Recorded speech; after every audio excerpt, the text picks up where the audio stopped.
গণভোট ও সংসদ নির্বাচনের ফলাফল একসাথে ঘোষণা করা হবে বলে জানিয়েছেন নির্বাচন কমিশনার আবুল ফজল মোহাম্মদ সানাউল্লাহ।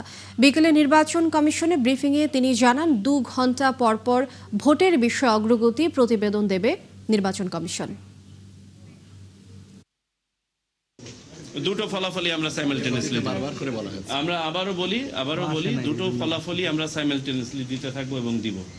ঠিক আছে, কারণ আর কেন্দ্রীয় দুটো ব্যালটই একই সাথে সাইমালটেনিয়াসলি গণনা করা হবে। পদ্ধতিটা আবারও বলে দেই যে ভোট গণনা শেষ হওয়ার সাথে সাথেই প্রিজাইডিং অফিসার গণনা কার্যক্রম হাতে নেবেন। সেখানে বাক্সগুলো অফলোড করার পরে সাদা ব্যালট তথা জাতীয় সংসদ নির্বাচনের ব্যালট আলাদা করা হবে, আর পিঙ্ক ব্যালট বা গোলাপি ব্যালট যেটা গণভোটের ব্যালট সেটাকে আলাদা করা হবে।